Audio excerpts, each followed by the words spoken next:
হাজার হাজার ছাত্র জনতা শহীদ হয়েছে। যে পরিমাণ গুম খুন শেখ হাসিনা করেছে, এই ফ্যাসিস্ট খুনি হাসিনার বিচারের কোনো বিকল্প নেই। তার বিচার এই বাংলাদেশের মাটিতে হইতে হবে। এবং যেহেতু একটি সন্ত্রাসী দল, একটি খুনির দল, একটি অরাজনৈতিক দল এবং কোনো গণতন্ত্রে বিশ্বাস করে না, সেই দলের রাজনীতি হতে পারে না, রাজনীতি চলতে পারে না। তাই সরকার, অন্তর্বর্তী সরকার যে তাদের রাজনীতি নিষিদ্ধ ঘোষণা করেছে, সঠিক করেছে এবং তাদের রাজনীতি করার বাংলাদেশে কোনো অধিকার নেই। আমি বলতে চাই, আপনারা দেখেছেন বিএনপির ভারপ্রাপ্ত চেয়ারম্যান কিভাবে আন্দোলন সংগ্রামে নেতৃত্ব দিয়েছেন এবং এক্সট্রিম মশার কয়েল প্ল্যান্ট ফাইবার দিয়ে তৈরি, ডেঙ্গু চিকুনগুনিয়া বাহি সহ যে কোনো মশার বিরুদ্ধে দেয় এক্সট্রিম সুরক্ষা। বিএনপির ভারপ্রাপ্ত চেয়ারম্যান দেশনায়ক তারেক রহমান বলেছেন যে দেশ যাবে কোন পথে, ফয়সালা হবে রাজপথে। সেই ফয়সালা কিন্তু রাজপথে হয়েছে।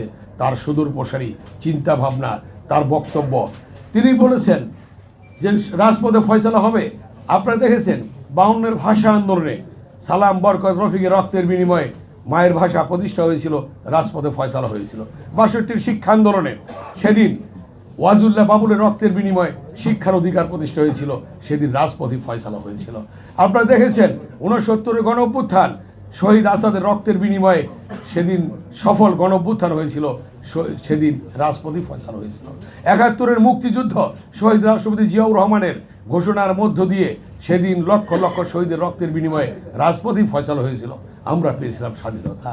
90-এর স্বৈরাচার বিরোধী গণতান্ত্রিক আন্দোলন, সেদিন দেখেছেন আপনারা নূর হোসেন, জেহাদ, ডাক্তার মিলনের রক্তের বিনিময়ে রাজপথই ফয়সালা হয়েছিল এবং গণতন্ত্র পুনরুদ্ধার হয়েছিল দেশনেত্রী বেগম খালেদা জিয়ার নেতৃত্বে।